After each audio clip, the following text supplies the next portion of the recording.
You may know me as Jill Armstrong, but please call me Margot. I'm adopting a new name. I'm a longtime board member of Elephant Artist Relief Society, and I will be your host this evening. And I'm very happy to introduce another segment of this event. What else was I going to say here? Oh yes, in case you're not familiar with Elephant Artist Relief Society, you may be here because a friend told you about this and that you just had to come, so here you are. Elephant Artist Relief Society is here for artists, and we've been doing this for 15 years. We started in 2007 when an artist was in the middle of a crisis and they couldn't do their work, or they also couldn't go to work at their job. So some friends put together a fundraiser for them, and the response was so great that they thought, maybe this could be a thing where people could submit, I can't think of the right word, could donate, that's the word, donate funds to help artists in crisis. And they decided to choose the emblem of the elephant to represent that effort, because elephants are among the most compassionate and community-minded of all species. Anyway, we empower artists of all disciplines to be artists. And we provide financial and practical resources and information to artists to help them survive as artists, and hopefully also to thrive in their chosen profession, which we all know is not so much a choice as something that we're compelled. It's like an internal imperative. It has to be done. So we have to support each other, and we're starting to bring support in from outside too, like grants. Anyway, and Visual Arts Alberta, I'll just say a little bit about them too. Chris Carson has headed up Visual Arts Alberta for several years now. It's the Alberta branch of CARFAC, which is the national organization which, in a nutshell, looks out for the well-being of artists and makes it very clear that artists must be paid for the work that they do. Anyway, before we go any further, I'd like to introduce Carolyn Connors, EAR's programming lead, to deliver the land acknowledgement. So thanks, Carolyn. Thank you, Margot. Hi, everyone.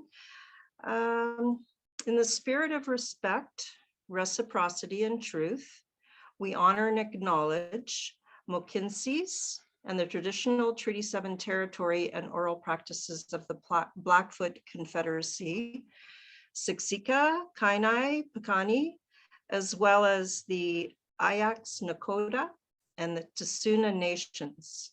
We acknowledge that this territory is home to the Métis Nation of Alberta, Region 3, within the historical Northwest Métis homeland.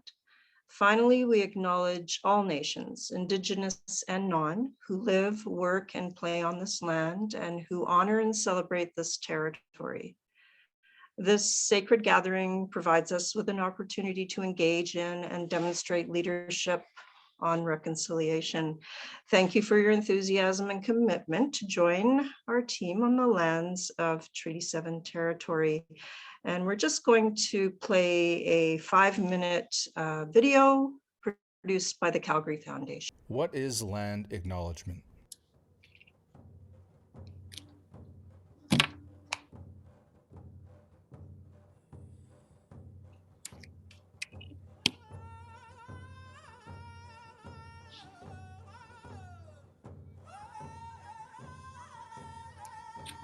Those of us that are continuing our oral history are blessed.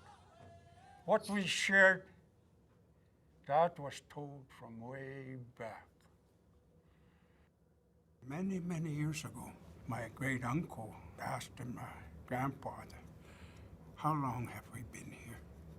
He relayed a story about carrying a way of life as Niitsitapi, the Blackfoot-speaking people. The prairie region was dominated by the prairie grizzly bear. The prairie grizzly bear said, You have to make treaty with everything in this prairie land. The animals, the birds, the fish, the water, the hills, the rocks.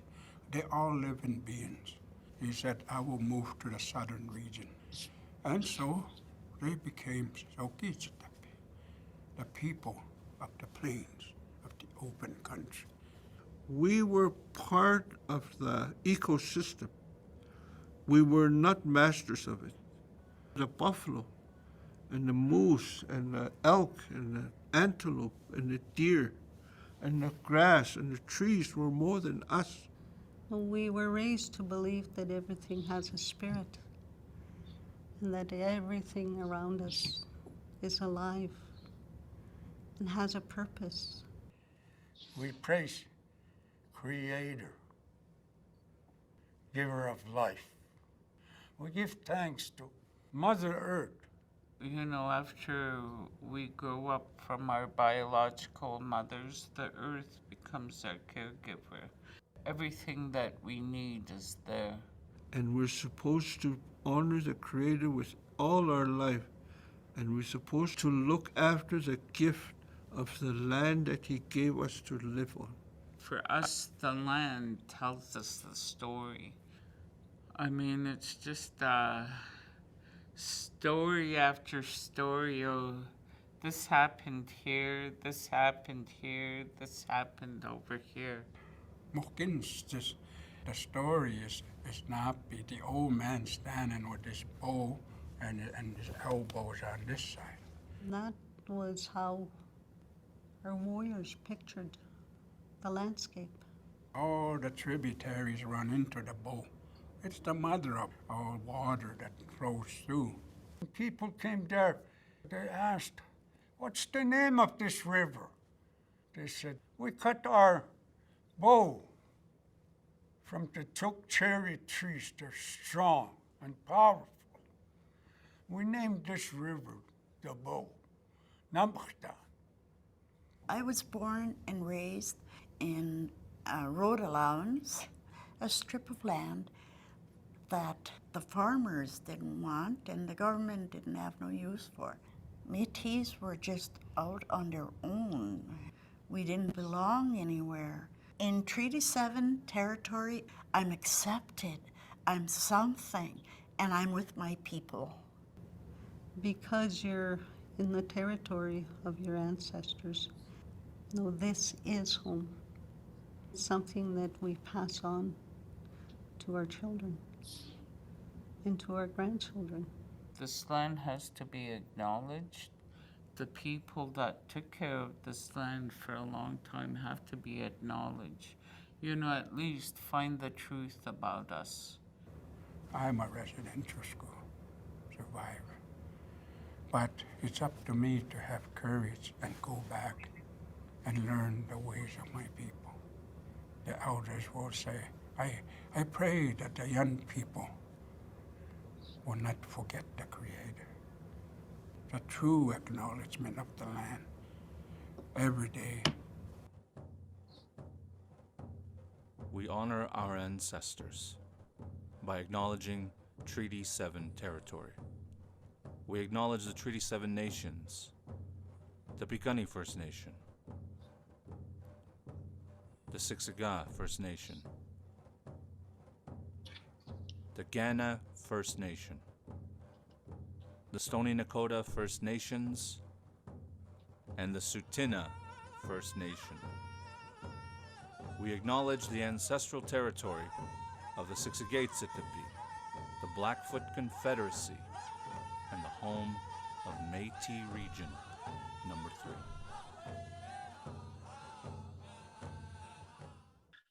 Thank you very much for that, for introducing that to us, Carolyn, and for delivering the land acknowledgement. We decided it was a good idea to do something that goes a little beyond just delivering the land acknowledgement. It's starting to become a habit, and we don't want people to not feel it. Anyway, let's see. And just in case anybody missed what, oh, and also thank you so much, Marianne, for fixing that little problem we had. Much appreciated. In case anybody didn't hear what Marianne said earlier about a few things that are going on, just want everybody to know that this event is being recorded. Also, it would be great if you could all keep yourselves muted to keep any background noise from coming through. And you're welcome to, if you have any questions as the evening progresses, you can write them in the chat. The chat is being monitored for questions, and we will have a question and answer period after the speakers have given their presentations. So anyway, without further ado,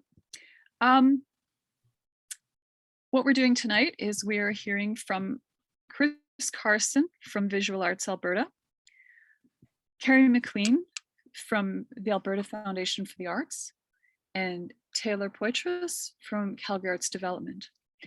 And we decided this evening we're going to allow the presenters to introduce themselves. So you can say exactly what you feel is the best thing to be said about your role at this time. So I'm going to start by introducing Chris Carson. So Chris, please. Thank you very much, Margot. And what I'm going to do now is just try sharing my screen. Let's just see if it's working. Okay, share. Okay, just wait 1 second. So,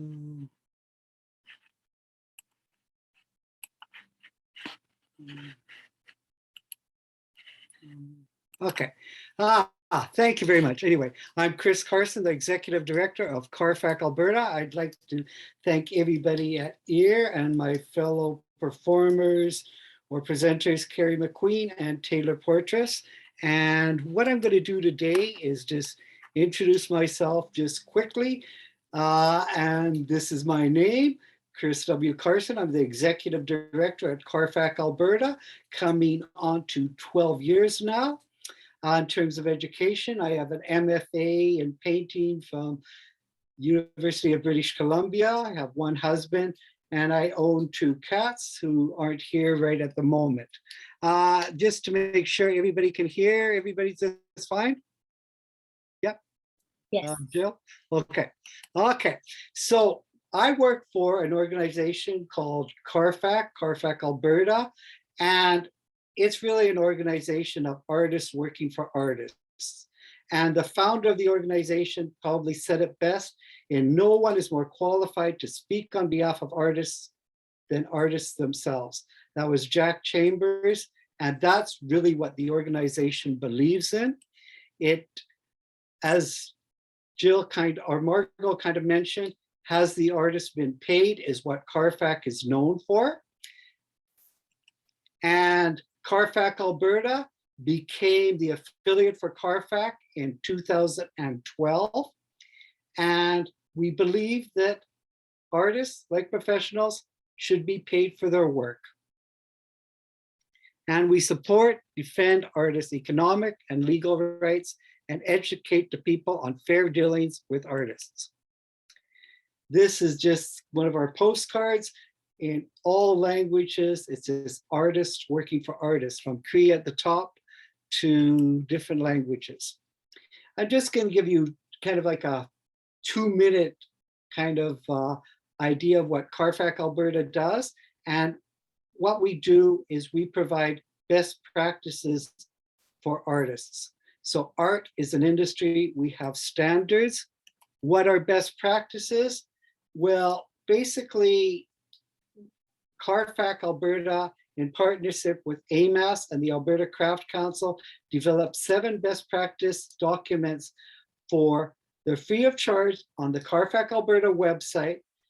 And they give people ideas on what to do with contracts, agreements, negotiations, what to do if you're invited to be in a fundraiser, how to work with a commercial gallery, a public gallery, what's supposed to happen if you're in a juried exhibition, what happens with public art projects or community-based art.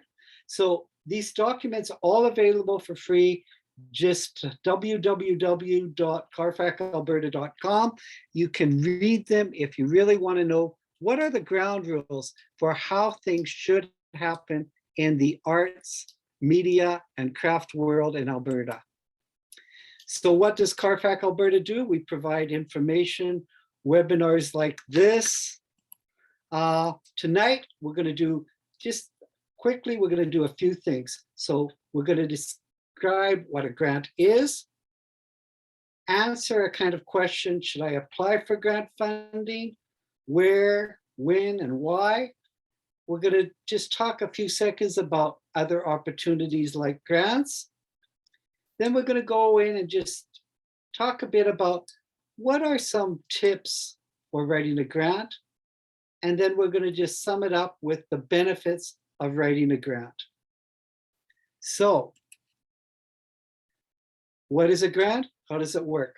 Just so everybody knows, if anybody wants a copy of this talk, you can, as a PDF, you can just write elephantartistrelief@gmail.com and they'll send this along to you so you don't have to take a lot of notes or anything like that. So what is a grant? A grant is money given to a person, business, or other organization that is designated for a specific purpose which does not need to be repaid. So it's not a donation, and the money is kind of given for general use, and they don't have a great deal of stipulations as how you have to use it, but it is used for what you say you're going to do. Okay, and a grant is a government's tool for funding ideas and projects to provide public service, stimulate the economy, and benefit the general public. And just what is the grant process? There's the pre-award phase, funding opportunities, and then you do the application review. So it's kind of like 3 phases that's part of the granting process. Okay, and for any kind you're going to write a grant, you need to find out if something is going to fit your vision of what you have for a project. So you always have to think about the reasons why and how you're going to actually do this. So to do this, we have to think about your career. You have to know what you do, know what you want, know who you are, and then decide, is this grant the right fit for you? So that's the questions that you ask yourself every time.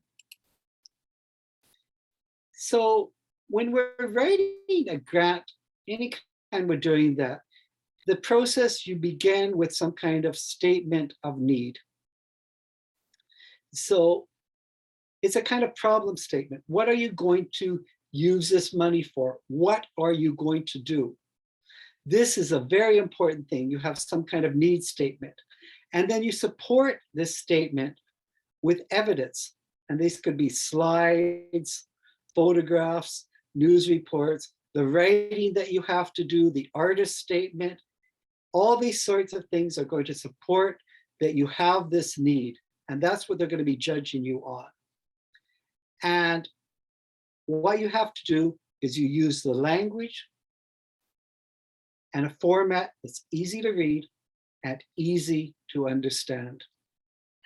You notice in all these kind of slides, they do have kind of where I got them from. They're all kind of coming from the web. So if you request the PDF, they have the actual places where you can read more about these. Okay, now for a grant to work for you, it has to be part of your plan. And what is a plan? A plan may be unwritten, or it might be a fully developed document like a strategic business plan, or it could even be just written On your sketchbook or in your diary, you might write every day on what you intend to do this year. What are your goals for this year? What do you want to happen in your art career? A plan could even be a New Year's resolution, but we have to have some kind of plan to know we're on the right track for our art career. And when I said strategic business plan or something like that, a grant is very much like a business plan. And remember, we have to think about a grant as something for the future. You're likely not going to hear back for 2 to 6 months. So when you're writing a grant, you are also planning your art career. You're kind of writing down things that you need. You're figuring out what you need. You're writing ideas. You're planning things. And the important thing to remember about grants is success rate varies. You probably need to have a plan B and C in case you do not achieve the funding on your grant proposal. And this plan B and C might be a way that you continue on even if you don't get grant funding. So the question that we always have to ask yourself is, do you have a plan? Okay, since Carrie McQueen is from the Alberta Foundation for the Arts and Taylor Portress is from Calgary Arts Development, I wanted to talk a bit, what about the Canada Council? That's the other kind of big granting agency that people can apply for. And so in Canada, the Canada Council for the Arts offers grants to explore and create and grants to engage and sustain. And the one thing about the Canada Council is per capita, Alberta artists do not get their fair share of Canada Council grants. And so it's something that you should consider applying for if you're at that stage. And to apply for a Canada Council grant, you need to be vetted first. So you apply to the portal. And as they say on the portal, you should be at least applying 30 days before your date. So you have to be approved before you can actually put in your grant application. So start at least 30 days or even 2 or 3 months before a deadline that you want to deal with. And I just want to mention one thing. If you're thinking about applying maybe for the Canada Council grant, there is another grant workshop by CSARN next week on Thursday. And CSARN is kind of used to stand for Canadian Senior Artist Resources Network. So they kind of provide a lot of services for artists that are probably 60 years old plus, but they have these free webinars that are also available. So if anybody's interested in those sorts of things, all you would have to do is just Google CSARN in, and they're still advertising this for next week. Okay, so besides grants, there's other opportunities out there that are never advertised. And we have to remember these. You know, you have to think about what's provided by community groups, social agencies, nonprofit organizations, universities and college, schools, business associations. Lots of opportunities are never advertised. You might consider building or designing a grant opportunity yourself. You might want to do it yourself and find money to do a project in different ways. You might want to work with a social agency in your hometown. All these sorts of things are possible, and they might fit you just as well as some kind of grant. Where do we find the information? Again, we belong to communities. So remember, it's a two-way street. You gain by being engaged. You gain by actually attending a PD talk like this tonight. As artists, we work in isolation. So it's very important for us to connect socially and professionally. Various communities need to know that you exist. That's very important, and you need to know about them. So by knowing about EAR, it's very important to even know about CARFAC Alberta, the Alberta Foundation for the Arts, and Calgary Arts Development. That's very important. That's where we get information. So to get information, you ask your friends, join a club, an arts organization, you take a class, use the resources at your library, use the internet. YouTube has videos that teach everything. And remember, for the most part, you DIY or you do it yourself. That's how we do these things, okay? Where we get knowledge, like Calgary Arts Development, EAR, all these sorts of places have knowledge. We have to be looking for it at all times to figure out what's available. And then we can decide if this is something, if an opportunity could actually work for us. So we have to analyze it and say, is it part of my plan? Will this work for me? So now we're going to just give a few kind of little tips on how to write a grant. Okay? So these are some tips and tricks. And when I think of something like grant writing, whether you're doing grant writing or the last week I've been writing a proposal for an exhibition or something, the things that I really try to stress for myself all the time is clarity and honesty. Now, clarity is something that you can learn from others. You can get people to read what you're writing and they might tell you, is this good, clear writing? Can people really understand it? But honesty is something you learn on your own. When you actually try to analyze your work and you really try to get down and decide, this is really what I'm trying to do in my art. This is really why I want to write a grant. This is something that you have to learn by thinking about what you're doing and just keeping writing and just getting to the heart of why are you making art? Why do you want to do this project? You have to be honest with yourself. Okay, so clarity.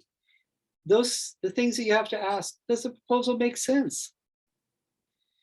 Do the figures, numbers in the budget add up? Did you answer all the questions readers have? Who, what, when, where, why, and how?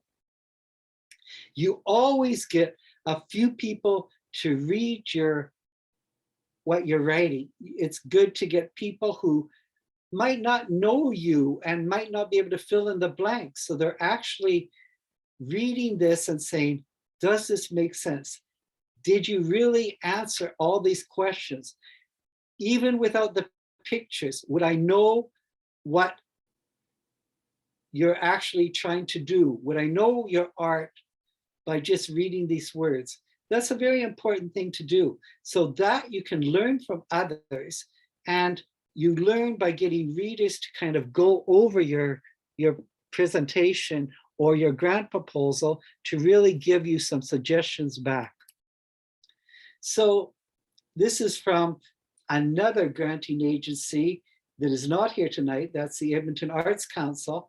And when we were talking about that idea of the needs statement or something like that, it's the kind of thing that every artist has to kind of write. It's some kind of statement like, my name is, and I'm some kind of artist, and I've been practicing for some period of time.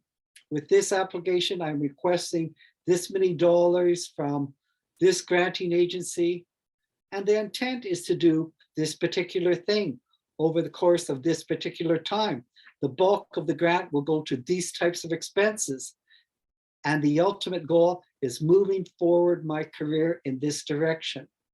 So you notice that in this one paragraph, all the questions of who, what, when, where, how, and why are answered. It's answered very distinctly right at the beginning. So then you can expand on that with the questions that they ask you on the grant form. But you have this, you have this statement that you write first. So these are the kind of questions that you have to ask yourself, and you have to really know the answers for them if you're going to be really clear with getting some kind of grant. Okay, as I've been on a lot of juries, and too many grant applications fail to provide an adequate introduction of who is applying. Who are you? What do you want to do? When are you going to do it? Where did you come from? How are you going to do this project? Why do you want to do it? And without this information, I, as a grant reader, is often really confused. I want to find that information almost at the beginning when I'm starting reading your grant thing, rather than a bit here, a bit there, all the way through it.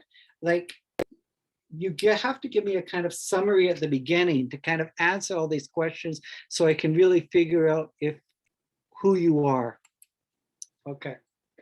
So clarity, it's, as we said, have a couple people read your proposal. Does it make sense to them? Can they understand what you're proposing? Does your proposal address what is asked in the guidelines for the grants? That's a very important question. Are you answering the questions? So the guidelines, there's always guidelines to a grant. And it's very important to read the guidelines at least twice, make sure you understand them. When I'm writing a grant, I actually cut and paste the questions into where I write the answers. Why do I do that? So then I can cross out the questions that come from the granting agency when I actually answer them. So I actually write each question down, I cut and paste them in, and I make sure I answer each question that they want in the space they want with the word count that they want. And if you do not understand what is being asked, reach out to the granting agency, or you can reach out to an organization or an individual that can help you. And as I said before, grants are for the future. So therefore, 3 to 6 months down the road. So remember, you have to have a plan B in case you do not achieve funding on your grant proposal the first time. And this is the start of your business plan. Remember, start early. It's never too early to start a grant proposal. Even if you're starting 6 months or 12 months early, leave yourself time to write and rewrite. Leave yourself time to have others read what you have written. And as you rewrite, you begin to understand more about yourself and your art, and you begin to clarify your thoughts. And honesty, well, here it's just no one is more qualified to speak on behalf of artists than artists themselves. That's you. So honesty is your voice, your thoughts, all about you. As you know yourself best, a winning grant proposal is written by you. You do you. Honesty involves being aware of who you are, what you want, what you need, and being aware of where you are in your art career. Are you an emerging artist? Are you a mid-career artist? Are you a senior artist? You know, sometimes people ask to be considered to be nominated for prizes and things that are only for senior artists in the community. You have to be aware of what is out there, do some research so you are honest with yourself and where you are in your career. And you have to be aware of what a grant opportunity is for. Not every opportunity is suited for everyone. So who is the intended audience for an opportunity? If they ask for, if it's a grant for emerging artists and you've been practicing for 50 years, you're probably not an emerging artist. So you have to be honest with yourself. Ask yourself honestly if you're a good fit before applying. On the other hand, if they ask for somebody who's a senior, somebody who's a mid-career or senior artist, and you just started doing art yesterday, that probably isn't for you. be honest. So always answer those questions of who, what, when, where, why, and how. And the benefits, well, it looked like something like there is some kind of money component, but it's really not really money. Getting a grant is like getting another job. The money is for completing the job.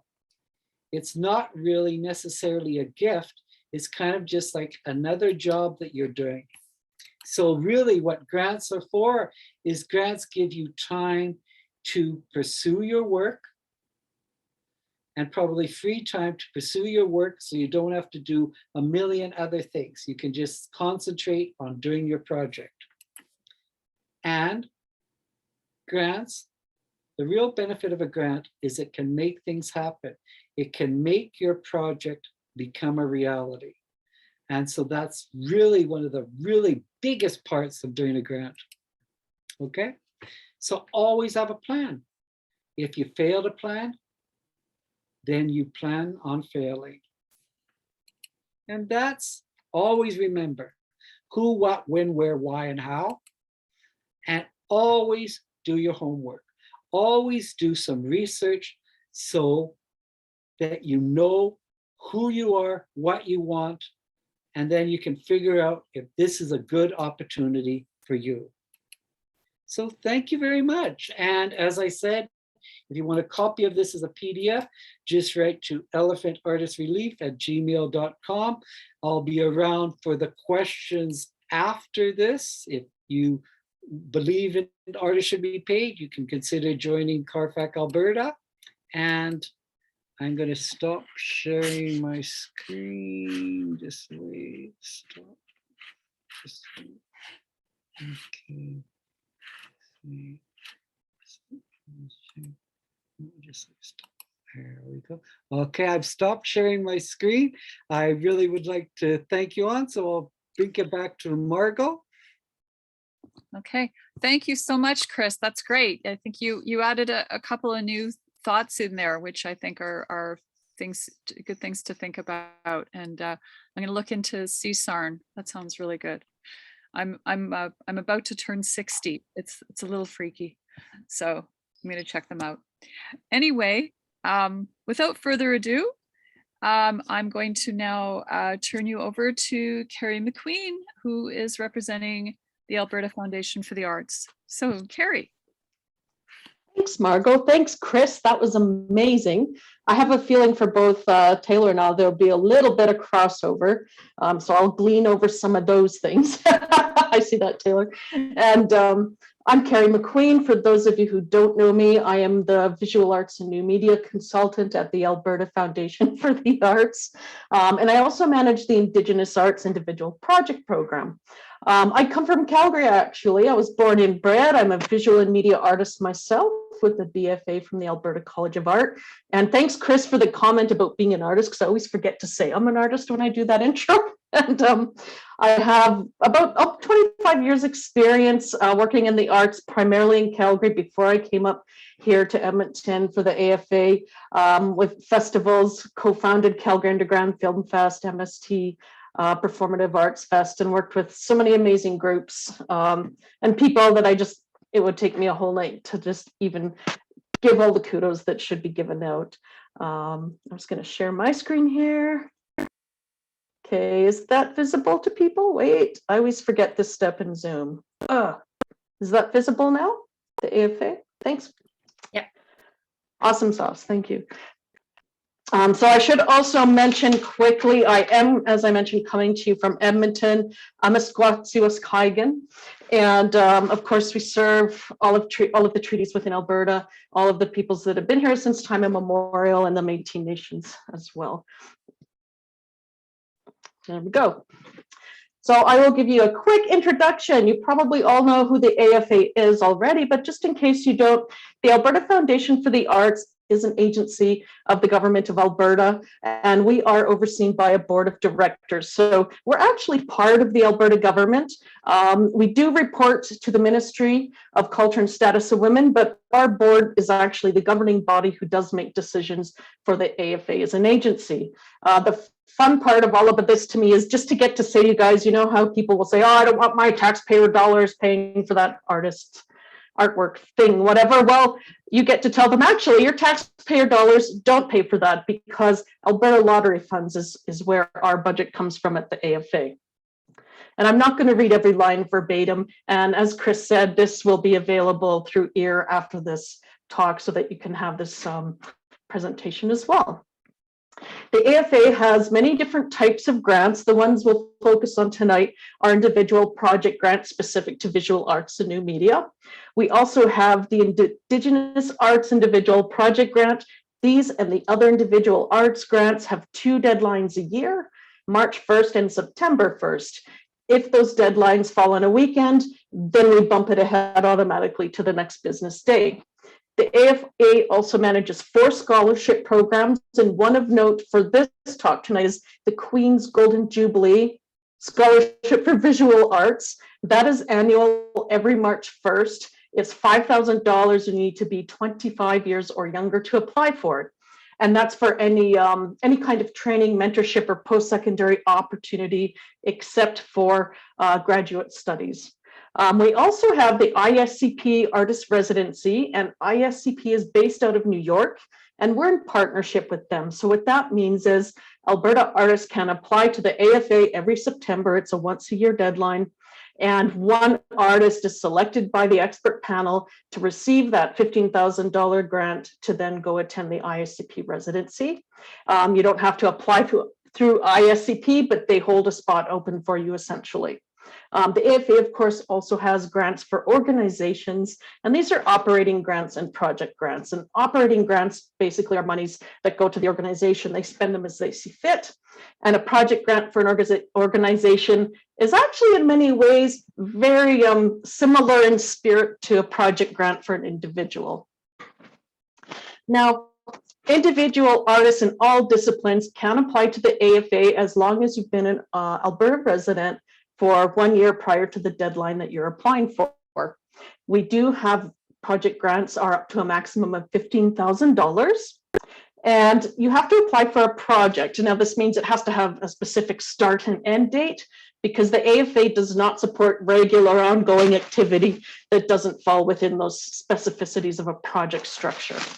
We also have subcategories to our grant. If you've applied for AFA before, or if you intend to apply, you'll see in the GATE form, GATE is our online grant system, that there's 4 primary checkboxes: artistic production, research, training, marketing. So grants tend to be falling under one of those categories. But in the visual arts and related disciplines, we're not hard and fast about it can only be a marketing grant, because often things like research and artistic creation can be one and the same. So it's okay if your project tends to straddle those kinds of categories. Excuse me for just a moment. I'll try not to slurp in your ears. Okay. Individual artist grants at the AFA, and this is really important, are not financing for entrepreneurial endeavors, cottage craft industry, commercial enterprise, or straight up service provision. This is because the AFA focuses on artistic development, and in the case of this grant, individual artistic development. We're not about business development. And many artists, of course, as you all know, will straddle both of these worlds. You may have a commercial arm of your activity. You may not have a commercial arm specifically, but you may have art that's going to go up for sale at the end of the project. If you happen to be in a position where your project is to create a body of work and it's going into a commercial gallery after, that's okay, because AFA is not going to penalize you for where you do have success. The kinds of requests where AFA would be like, whoa, this may not be eligible, is I want to apply for this money to start my business, creating inventory for sale. That's kind of where that difference would lie. AFA's grants are assessed by expert panels. And staff like myself, when we have our panel meetings, we do not express opinions at that table. We do not provide any information other than what's provided by that grant. So that's really important to know. It is also for collectives. If you are in an ensemble or a collective or a collaborative group, you can apply for the AFA as long as you're not registered as a society or a nonprofit or some other kind of formal entity like that. In those cases, then one individual takes on that responsibility of being the key applicant, and then they apply under their individual name within the budget and the project laid out accordingly for the needs of that collective's project. In general, grants in Canada for artists are taxable income. This is a good thing to just put in your in your back pocket.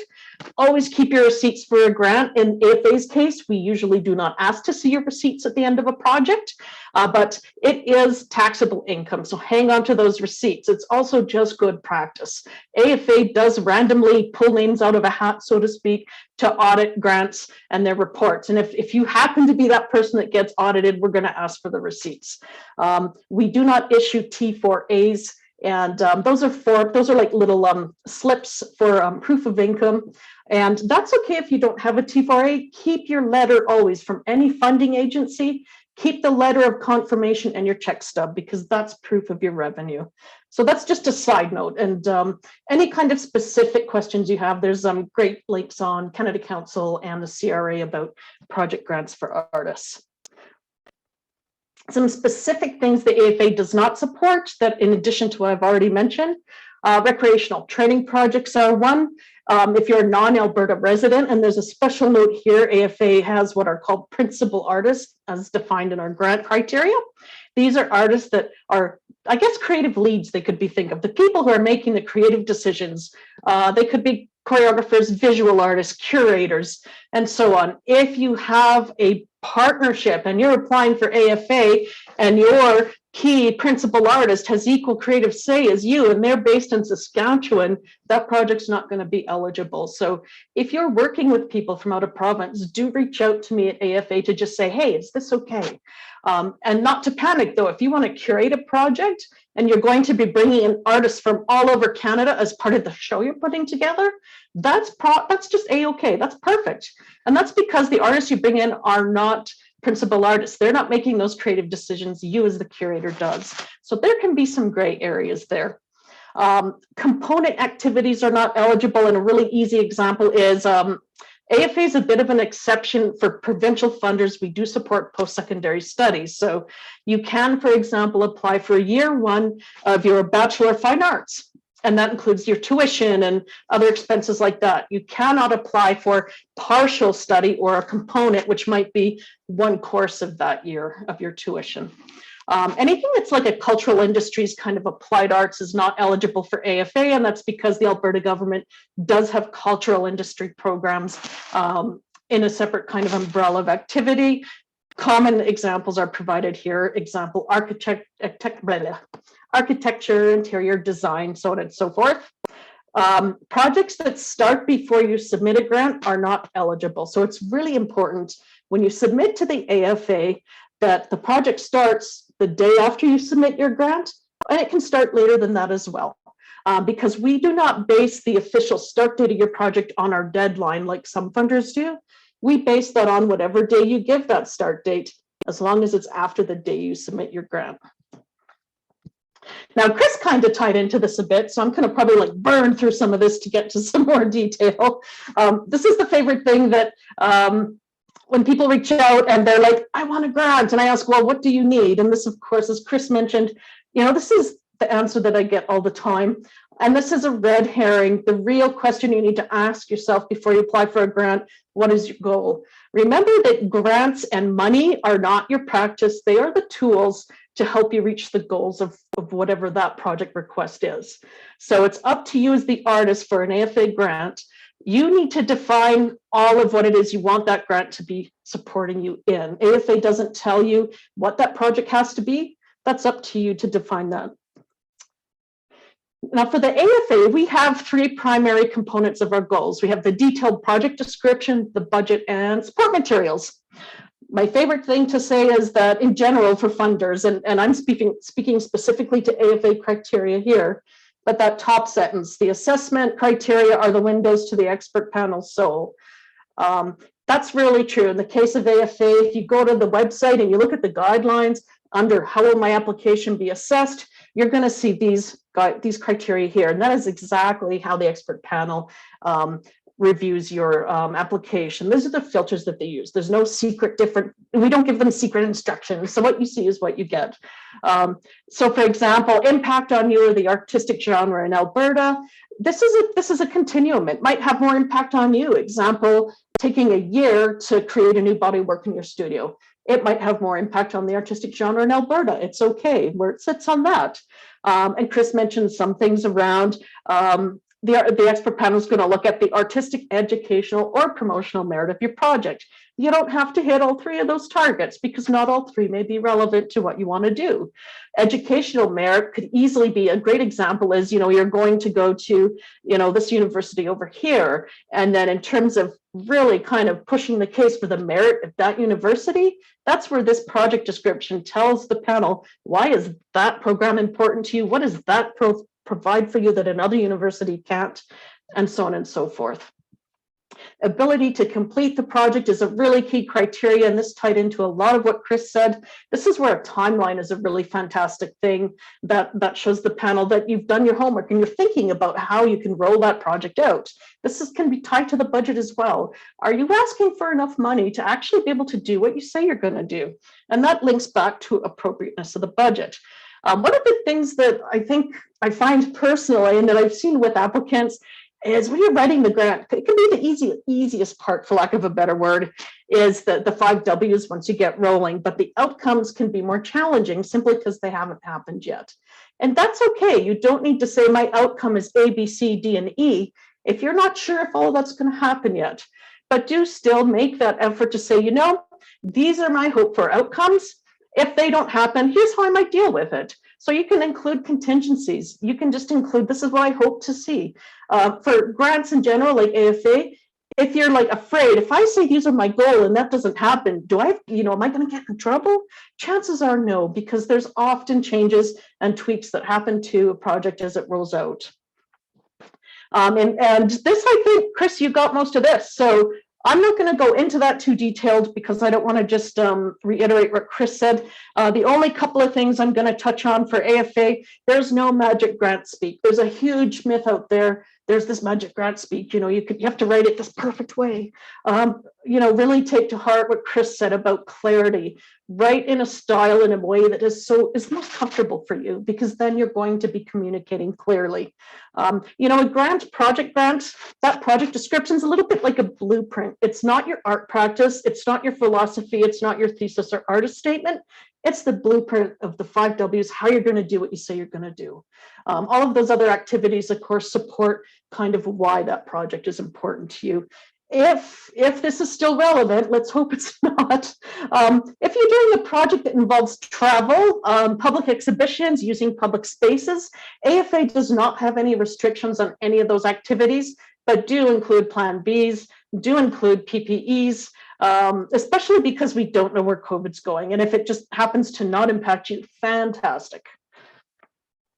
Now, the project grant budget, it must be clear and believable, as Chris mentioned, and it should relate to the grant project itself. So we have actually gotten applications where they were like, I'm going to be doing this activity in my studio for a year, making this art. And in the budget, they had fees to go to a residency out of country, but there was nothing mentioned in the written description.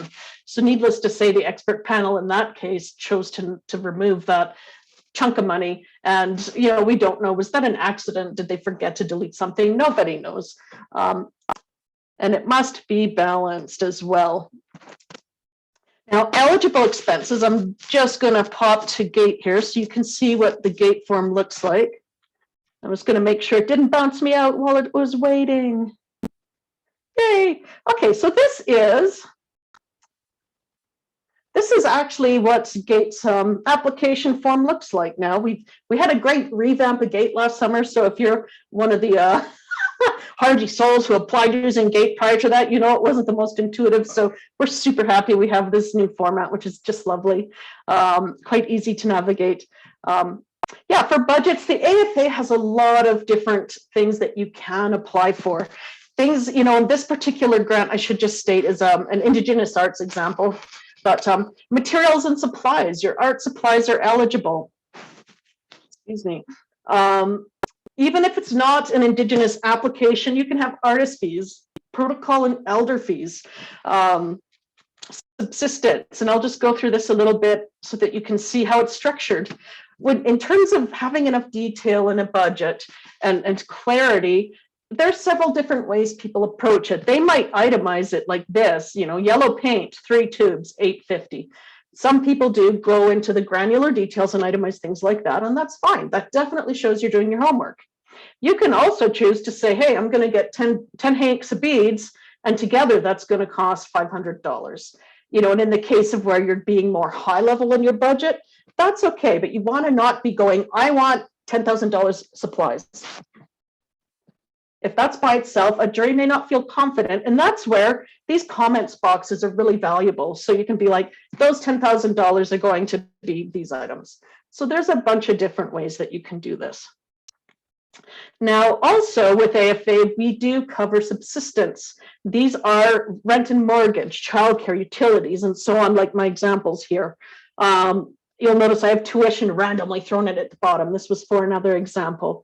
Yeah, those are all eligible up to $3,000 a month. And as Chris mentioned, this in particular is the way that the grant literally buys you time to do your project. For the AFA, you are not allowed to ask for subsistence for yourself and a salary or an artist fee. We highly encourage you just ask for your subsistence, because artist fees and salaries are middlemen. Just pay the things that need to get paid. You might need to use artist fees if you're bringing on another artist on contract to help you, though. That's useful there. Travel expenses, like I said, research is eligible. There's all kinds of different categories in our budget form. Now for AFA, and some of these things I'm mentioning might be the common means of budget across different funders, but again, reach out for eligibility for the expenses. For AFA, again, expenses like, say you want to buy capital items, this is really important, and capital means these are things that have a life beyond your project, like a computer, because let's face it, if everybody could, we'd be buying computers and cameras and all this kind of stuff if we could with these grants, but those are not eligible. There are for visual arts, especially media arts, some gray areas. Monitors, projectors can sometimes be a gray area and be a project expense if it's a key part of an installation that has to travel, for example. So if you're not sure if your equipment or item or whatever is capital or not, reach out to me and I can help you navigate that. For the budget, on the revenue side, you'll see in an AFA budget, there's non-AFA revenue. This is for any income you have coming in that's not the AFA grant itself. So you can see I've made up that this particular artist, yay, they have $1,000 that they're contributing. They've got the money in the bank, that's confirmed. Maybe they're applying for another grant, but they're still waiting to hear back. So that's pending. A budget has to balance, and that means that it has to be the same on both sides. If your expenses come to $20,000, then the grant should. But AFA, as you can see here, Gate's given me a bit of a red flag going, hey, you can only apply for 15. So this is a case of where you need to look at, can you add expenses to your budget to offset that? Can you add more revenue? Could you have an extra, $5,000 in your personal expenses? Okay, I'll cover that difference. And if you don't, then the other option is you have to take off some of the expenses of your budget. There. Oops, I can't do math. And this is why Gate doing auto math is a wonderful thing. So yeah, so this is a good, so you can see now Gate's all happy. It's like, yay. So that gives you a sense of that kind of thing there. And I'm almost done. Wait, okay, here we go. Okay, some other things that are not eligible for AFA are tied to applied arts, and that's like design, layout, and publication of books. Business-related expenses, again, are not eligible because we focus on your artistic practice rather than developing the business side of what you do. For support materials, these are really important because they're kind of the cherry on the sundae. Images, video or audio of your work is really great. Don't assume the panel knows who you are. So this will really help to kind of clinch the case when they can look at the kind of art that you're doing. If you have a marketing project grant, include a marketing plan. If you're applying for career development or training or a program at a university, have a secondary choice so that just in case you don't get your first choice, if the jury says, yeah, we want to give them the grant and you get that second choice, you can still accept the money. Reference letters can be useful for emerging artists. They're not mandatory, and they're also useful if you're making a really notable transition in your practice, i.e. you've been a painter your whole life and now you're moving into glass blowing. How do you, and this speaks again to your ability to do the project. Do you have the supports you need to make that career transition? If you have sometimes a signed contract or an email confirming you have a partner for a project, et cetera, are also good. Now for the AFA, we do have final reports. Pretty much, I think all funders have this depending on the structure of their program. Our final report is actually a form that GATE creates for you, and it's really quite lovely. It takes 15 to 20 minutes to fill out. As mentioned, we don't need your receipts, but we do ask that you tally the real amounts of money that you spent and you enter it into the budget form that the report has for you. Again, it will do the math for you. And if there's any like changes that happen and you're worried going, oh my gosh, I spent less or I spent more, that's when you reach out to me and I'm happy to help you with that budget. The final report is always due 60 days after the end date of the project that you have chosen. And then for eligibility for the AFA, if you some key points I almost forgot, you can only actually have and apply for one grant at a time for the AFA. And you can't apply for a grant if you have an open project, which is a project in progress. So the trigger for AFA is once you submit your report and it's approved, then you can apply again.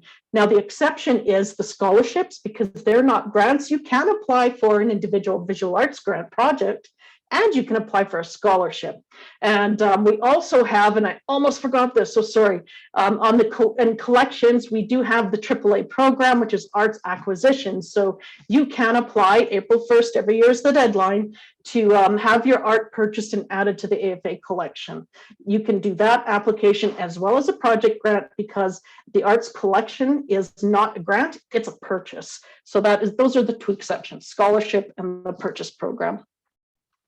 Now for the expert panel at AFA, and I'm almost wrapped up here, they assess each application on its own merit before they meet. So they get access to those applications, they review them one at a time at home, and they score it according to our assessment criteria. When we meet, then they come together, and that's where all of the comparatives start to happen in terms of the merit from project to project. They are not tasked to provide a critique of your work or make a decision based on personal taste. So one of the jobs I have in that room when we're facilitating those meetings is if they start drifting away from those assessment criteria, I'll go, oh, wait a minute. You may not like landscape watercolors personally, but personal taste is not an assessment criteria. So refocus on these criteria and then please continue the conversation. There is a different expert panel for each application deadline. And if you're interested on sitting for a panel for AFA, please, you can reach out to me directly by email. And if you go onto our website, the link will go out after. You can also just self-nominate yourself with the form on the website to be on the panel. We take emerging artists, people from all walks of life, all regions, all different artistic practices. It's really important to have those diverse voices at the table that is reflecting the activities and people and regions and practices at that particular deadline. After the jury process has completed, all the expert panel recommendations are approved by the AFA's Board of Directors.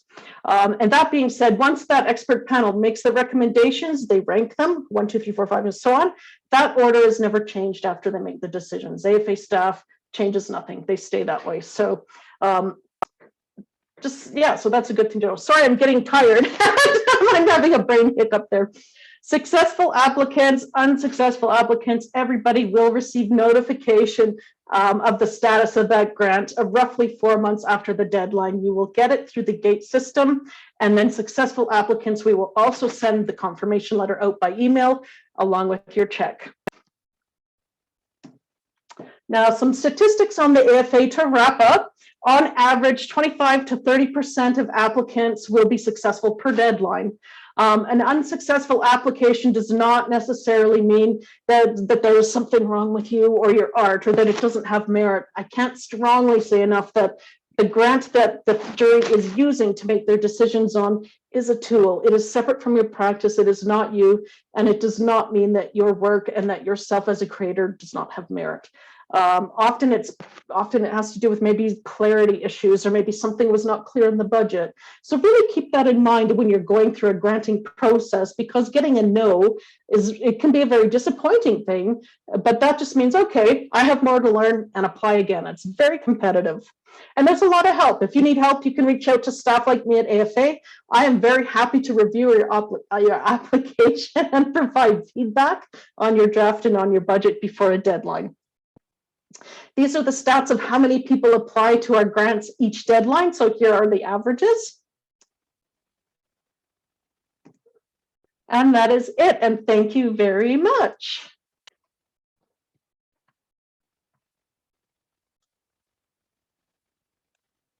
Oops, now I have to stop sharing. Just a moment.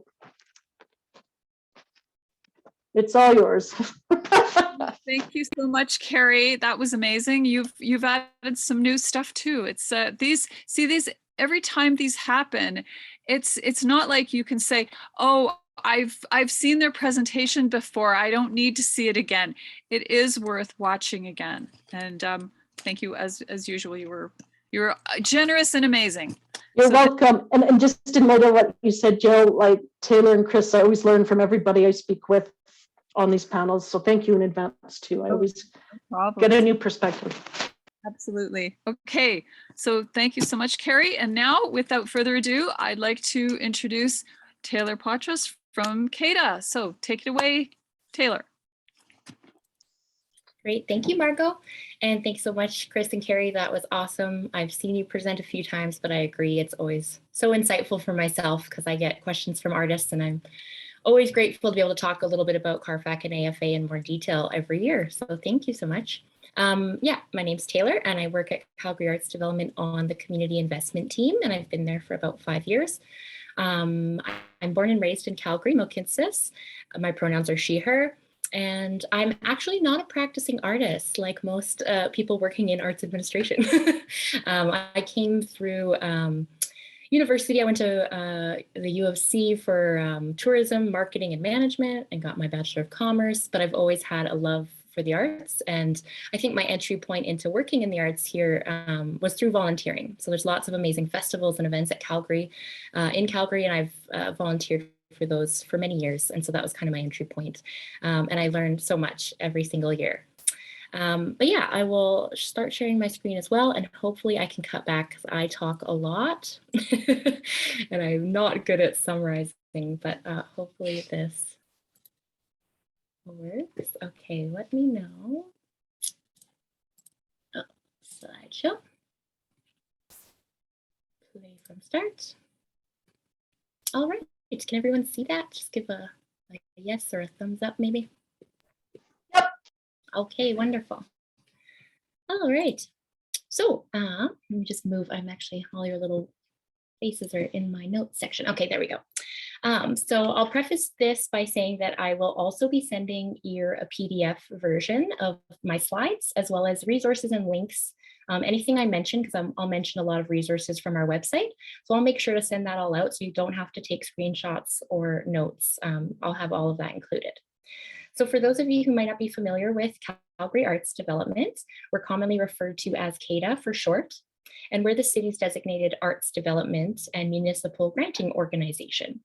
So we're mandated to steward public taxpayer dollars. So unlike the AFA, ours are taxpayer dollars, and we steward those for the public good for the benefit of all Calgarians. So we believe in arts-led city building, and fostering a sustainable and resilient arts sector, which we do primarily through grant making. So we make grants to individual artists, collectives, and nonprofit arts organizations here in Mohkinstsis. So before I dive in, I did want to do a really quick overview of some of the other departments at CADA that are of value, I think, to artists, but I'll move through it very quickly because I have a lot of grant stuff that I know you came to hear about specifically. So communications team, we have classifieds listings, the free service on our website. The What's On in Calgary is a free events listing. So if you have events you want to share, you can post those there and submit them. We have an artist directory for organizations, individuals, etc. So you can get on there if you want people to find you. We have a weekly newsletter, which I highly recommend to get program updates and information about anything CADA related. And then Space Finder isn't really in the comms area, but it's something that we used to have. It was a searchable database where you could find spaces for presenting, rehearsing, just any kind of spaces for rent. That is no longer, it's basically being redeveloped, but we do still have a team that is here and available to help you if you have any space related questions. The engagement team at CADA organizes and runs annual events and awards such as Calgary Creative Calgary Congress, Mayor's Lunch, Cultural Leaders Legacy Awards, and the Poet Laureate. And then we also have a couple areas of the website that I would really encourage you to check out. They're my favorite. It's called there's Living a Creative Life and the Storytelling Project. I won't go into too much detail, but there's lots of amazing things you can learn about artists and things happening all over the city. And there's a web series as well that I would recommend checking out. And then we have our research and impact team. So they do sector-wide research, data analysis, benchmarking, and lots of great surveys about the local arts community here. That research and data collection and analysis provides really critical information about the sector. And so we share those results publicly with the community, and we use them to inform our activities and our arts development and grant programs, all of those things. So they're available on the site under publications. Okay, this one I'll maybe talk a little bit more. This is kind of new, the public art team. So back in March 2021, the City of Calgary announced Calgary Arts Development as the future operator for Calgary's public art program. So the City of Calgary will work with CADA over a 3-year transition and pilot period, so from 2021 to 2024. And in 2021, so last year, the public art team ran a couple micro grants, one program that was funding public art projects led by community associations and community groups, and then a second one that provided grants for artist-led projects. And they intend to run those grants again in 2022, this year, pending city funding. The largest part of the team's work will be leading capital public art projects, and these projects have been on hold, I think, for the past couple of years while the city revamped and reviewed the program. So in the next year, they'll be launching a series of large and mid-scale projects with budgets ranging from 100,000 to over $1 million per project. So definitely stay tuned. There was one other big project I was going to talk about, but I don't have time. So you can just ask public art about what else is going on. There'll be lots of different initiatives and calls for artists. Some things might be on the City of Calgary website still, but then eventually everything will move to Calgary Arts Development's website. I'll share their email as well in my follow-up. All right, and so this is my team, the community investment team. We're the department at CADA that's responsible for creating and running the grant programs. That makes up more than 75% of our annual budget from the city. And we don't, while we do run the processes, we're also here to help direct you to other potential resources or supports for your practice. And of course, if you do choose to apply to any of our grants, we're here to help you access and navigate the programs, help you tell your story in an authentic and clear way. So this is just a list of my team members. I'll share contact information at the end, and I'll just do a quick plug. If you go to our website, we are hiring for 2 positions on our team. One is to replace Sable Sweetgrass, who's now our Director of Engagement and Reconciliation. So we're looking for a new Indigenous program specialist, as well as a general program specialist, and then a couple different roles on our communications team. So if you know anyone looking for work, please check that out and apply. I'm not sure when the deadlines are, but I'm sure they're probably in March or something soon or late February.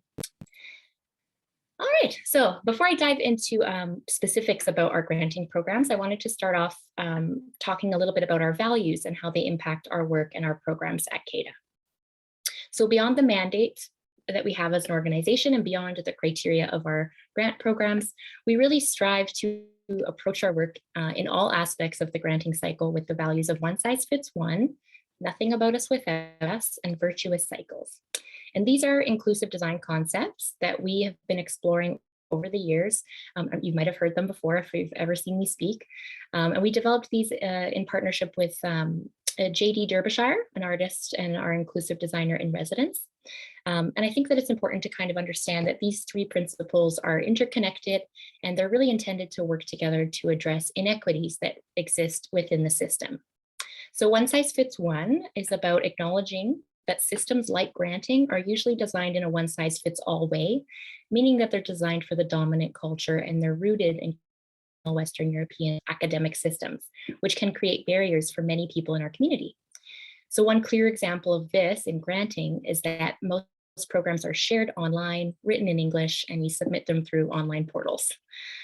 So one size fits one intends to create an equalized sense of belonging and equitable starting point for people based on their specific needs, requirements, and experiences.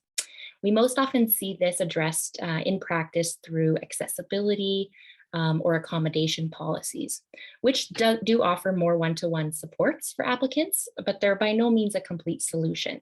So while we've been continuing to expand and improve our own policies around accommodation, we still have lots to learn, and we welcome feedback at any time about where you see challenges or barriers in the granting process. Nothing about us without us is an important principle which states that anytime we're creating programming, policy, or processes, all the P's, for a specific community, and in most cases a historically marginalized community, we need to do so in reciprocal relationship with compensated consultation and the support of that community to develop and implement the work. So we want to ensure that the work we do at CADA and the work that we support is moving towards representation and reciprocity. The same goes for artists applying with specific projects or activities. Nothing about us without us is the belief that if you're creating work about a specific community, that community needs to be actively engaged and consulted, and there needs to be a clear, intentional, reciprocal relationship. So we truly value and honor lived experience and the intersectional and unique perspectives and experiences of different people within our communities. So when we're assessing programs, it's something that we also want committees to be considering. Are artists thoughtful and considerate of the work that they make, how they make it, and who they make it with or for? Connected to this value, there are also things that CADA will not tolerate, such as hate speech, cultural appropriation, and actively exclusionary behaviors. So please be aware that any applications or projects that contain those will not be supported. Virtuous cycles. In the context of our programs, that means that any cycle of work should perpetuate a positive feedback loop while attempting to create positive change within a system. So in other words, a virtuous cycle, rather than reinforcing harm or negative consequences, which is a vicious cycle. So we believe we have the opportunity to fail forward and approach our work in an iterative way with the intent to learn as we go. And for us, when we run a program, we really try to learn and adjust to make the system more equitable for everyone involved. We can't get everything perfect though, or all at once, but a virtuous system of learning at least allows us to challenge some of our assumptions about the status quo and benefit from that learning. And that concept can also be applied to applicants in how you define success or evaluate a project for yourself, or how you look at success for your communities. How will this create a virtuous rather than a vicious cycle for artists in their practice, where they can learn and learn not only through successes, but also through failing forward is a good term. Okay, I know that was a mouthful, but I always feel like those are really important to kind of set the tone. So in recognition of all of that, we will work one-on-one with applicants who experience barriers to develop accommodations that suit their unique needs and abilities. So some examples are translation of written materials into other languages like ASL, transcription of verbal meetings or audio and video recordings into a written document, verbal, video, or audio applications. So if you prefer to answer your application questions verbally, you can submit an audio or video recording, or we can help you do that on a platform like Zoom. language interpretation for phone or video meetings, and grant writing assistance if you need help. Program specialists like myself are here and available to answer any questions you might have, provide feedback on your draft application before you apply, and just remember to reach out early so that we can actually give you that kind of support. We can usually only guarantee feedback up to 1 week before a deadline, and it gets really busy at that time, so earlier the better. You can also get feedback after you apply if you're unsuccessful or if you are successful, and that can be helpful because it's feedback from a multitude of perspectives, not just mine. So that's really great. And I'll share links to the accessibility and accommodation policies as well. I also want to recognize that our staff are limited sometimes in our ability to support all applicant needs. So we've begun to formalize a process similar to Canada Council's for applicants to request assistance to help alleviate some of the cost that might be associated when you're preparing and submitting a grant application or a final report. So you might be eligible to apply for assistance to pay someone to help you complete an application if you're an artist who is deaf, hard of hearing, has a disability, or is living with mental illness, or an artist facing language, geographic, or cultural barriers. So to do that, you just reach out to me and I can walk you through the process. Anyone can help you. It could be a service provider, or it could just be a trusted friend, family member, or colleague who knows your practice and can help you in preparing your application. So I was going to dive into like what is a grant, but I feel like Chris did that really well. So I'm not going to repeat what that is. It's very similar for CADA. Final reports, you're not intending to pay it back or anything like that. It's an investment in you and your practice and the outcomes and goals of your project. There are types of grants that I think Carrie mentioned too. So we have CADA offers a couple different kinds of programs. Some are really specific to nonprofit organizations, and others are really intended to support individuals or collectives. And those are the programs I run. Some are ongoing year-over-year funding, like an operating grant, and others are one-time grants that are specific to a project or an activity, like a project grant. Some funders might have really specific types of activities that they're looking to fund. So maybe it's a research and creation grant, maybe it's a travel grant, maybe it's really specifically supporting professional development. So keep an eye out for what the goals of that grant are. Others could be really specific to a community or a discipline. It might be music artists only, or First Nations, Métis, and Inuit artists only, or it could be something that has to address anti-racism or some kind of initiative. So really keep in mind and read carefully what the goals are for the program, and look at things like timelines, eligibility, all of that. It's really important to do your research first before you apply. CADA's programs do change a little bit year to year. There's some things that are consistent, but we are certainly always getting feedback. Our budget might change from the city of Calgary. We might evaluate a program and realize there needs to be some shifts. So always keep an eye out for those kinds of changes. Our program cycles run on a calendar year, so January to December. We announce all of the programs for the year in January. Every now and then we might have an additional program pop up in the case of maybe like emergency funding. For example, the city gave us extra funding to help address some of the needs in the sector related to the pandemic. So we had some other programs that popped up. But usually you'll know what's slated for the year at the very beginning. Full program guidelines will usually come out closer to when the program opens. So you might just have an overview, but always make sure you read the full guidelines once they're available. And then I did have a note here about taxes. I will maybe cover this off in a little more detail because it's a little bit different than what's been shared from AFA. If you're an individual artist, or if you're receiving a grant on behalf of a collective, and it's more than $500 in the calendar year from Calgary Arts Development, then you will be issued a T4A form. So we do provide that tax form for you for the full amount of the grant. And according to the CRA, our grants to individuals are considered artist grants. So you'll enter that with your T4A slip. And there's lots of specific tax information on our FAQ page. So you can look at details there. But basically, when you're filing your taxes, you'll be able to deduct all of the grant project expenses from your total grant amount. So in order to show that you have those deductions, like Carrie said, you'll want to keep all your receipts, proof of paying other artists, all of that kind of thing. Track it really well. We might not ask for that. It's very rare that we do, but you'll want it in case you're audited. And the only thing that would be considered taxable as income is your artist fee or subsistence, things that are not deductible. So always check with the CRA or a tax professional when you're considering that. Okay, next. How are grants assessed? So our programs are peer assessed, meaning that a committee of your peers will read your application, score it and evaluate it, and come up with recommendations in a meeting that's facilitated by the program specialist. So sometimes that's me. Our programs are all multidisciplinary, which means applications from all disciplines are assessed together. And so are the committees. They're multidisciplinary as well. So people from all kinds of backgrounds and experiences. We also take nominations for assessors. So if you're interested, you can email or fill out the nomination form on our website. Where to start? So I would say consider your own artistic practice and goals. Some questions you might ask yourself are, where are you at in your career and what do you need to do next?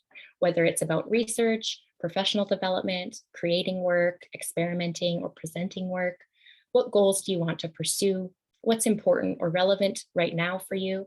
And do you have a specific project in mind? What opportunities currently exist and what is feasible?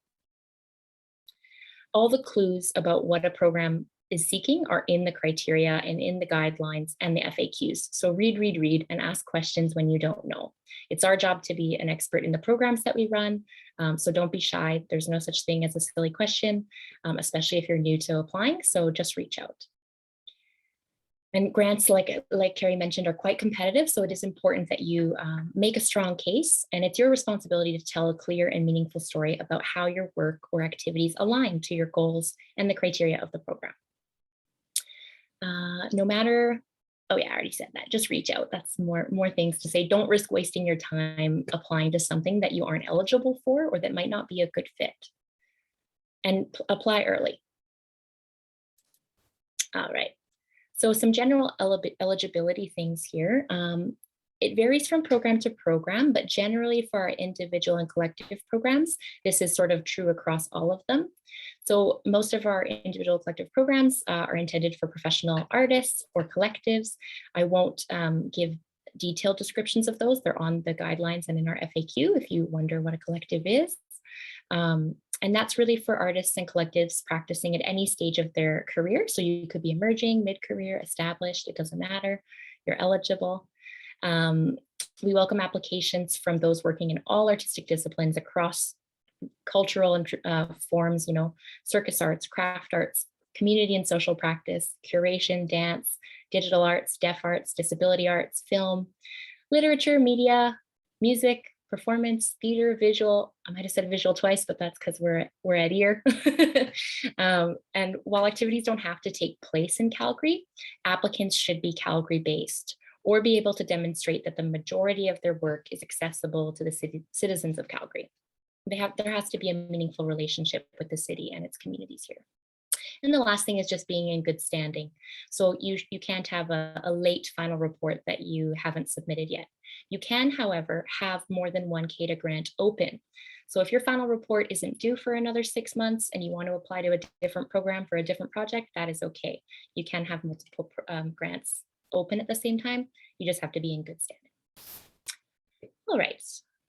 The project grant program is intended to provide one-time project funding to individuals and collectives in Calgary who work in any discipline and who pursue a professional practice. Applicants may apply to this program for one project or a distinct phase of a larger project. So maybe it's just pre-production that you want to focus on versus production or versus, marketing or things like that. Projects should have a clear start and end date with a specific set of goals. And this program really seeks to support projects that align with any of the following priority areas, which are kind of touched on in that list there. But projects that reflect and contribute to the vibrancy and vitality of Calgary's arts sector and create opportunities for Calgarians to access artistic experiences. Or projects that support individual artistic and career development, including creation, professional development, business development, research, and experimentation. Or art-centered projects that encourage everyday creativity, including cross-sector collaboration, creative economy, and neighborhood-level community initiatives. So all kinds of things. It's very broad. Individuals may apply for up to 15,000, collectives may apply for up to 20, and the total pool available this year is 1.6 million, which is 500,000 more than we had last year. So that's awesome. We didn't get budget cuts, yay.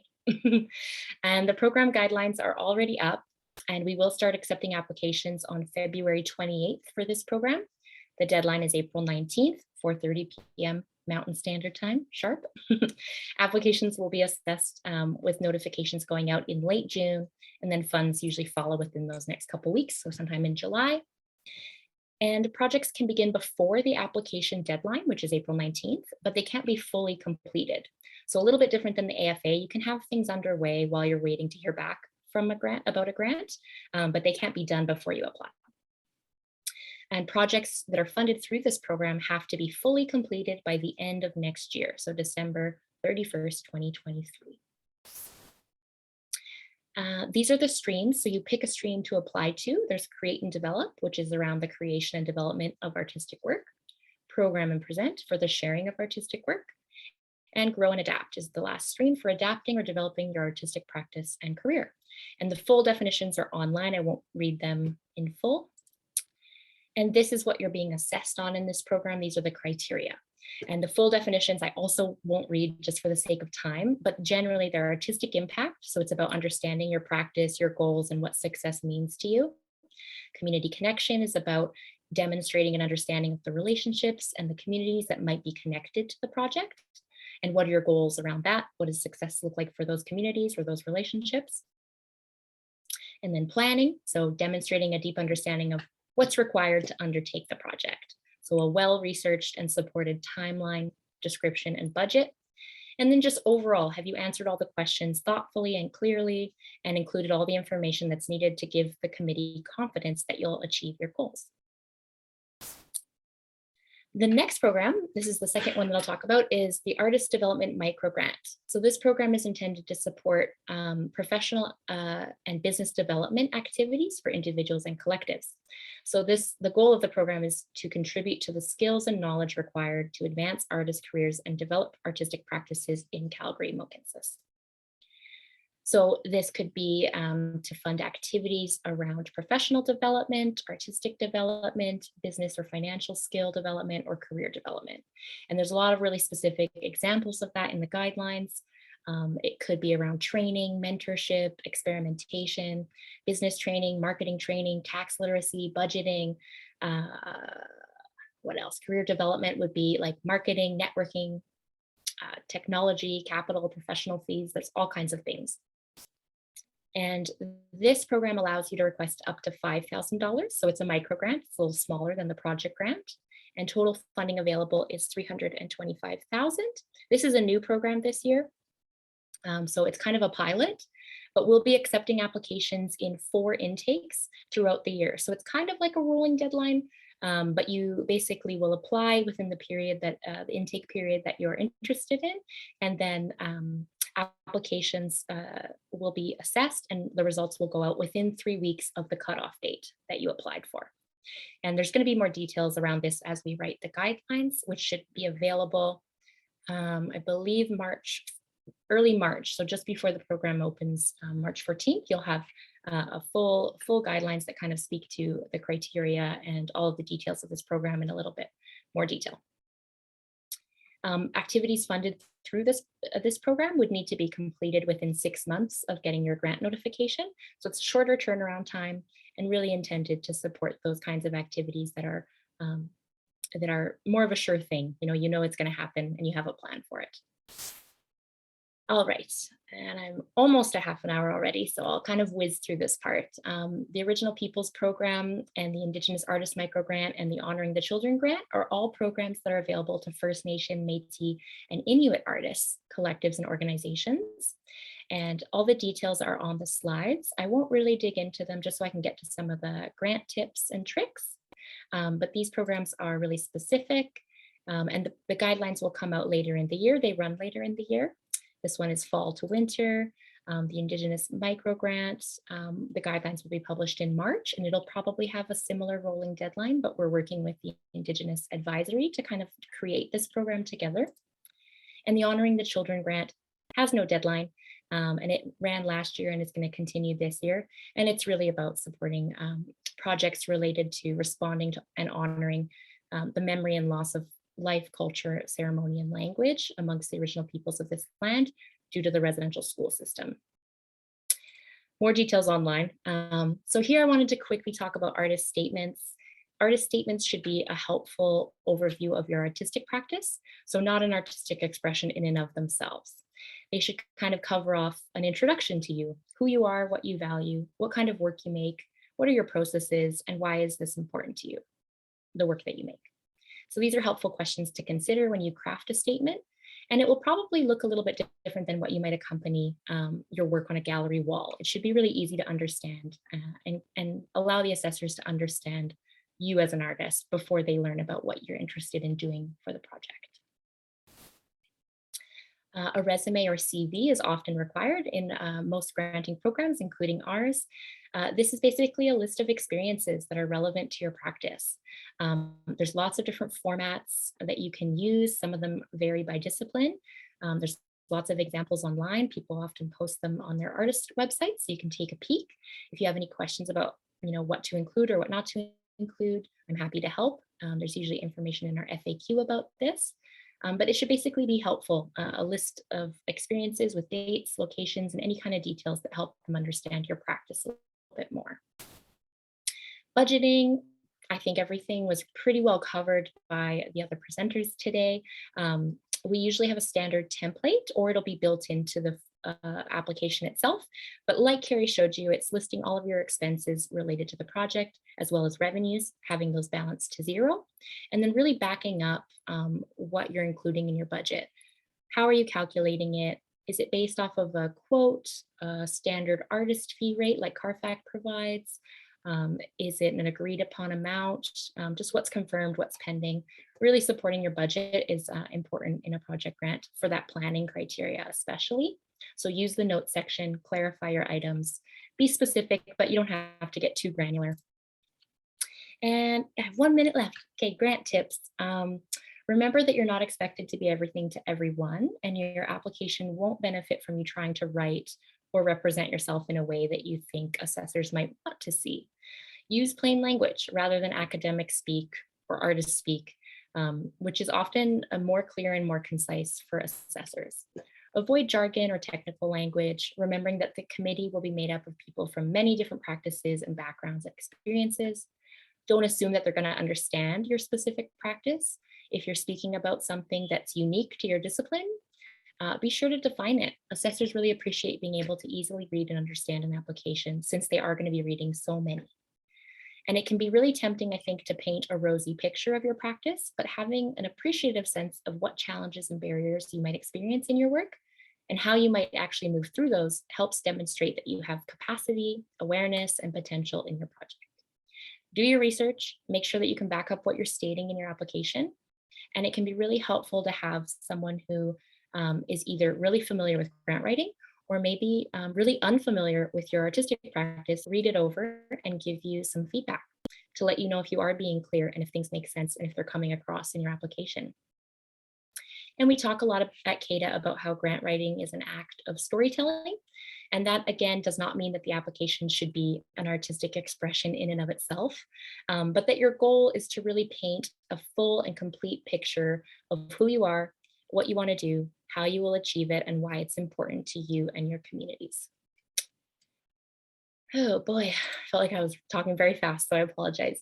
This is my contact information if you have any questions, and I will send all this out. So if I did go too fast, you can rewatch or look at it, and I'm happy to answer any questions anytime. Thanks so much for having me, and I'll stop sharing my screen here. There we go. Myself. Okay, sorry, I couldn't find the unmute button. Thank you so much, Taylor. That was awesome as always.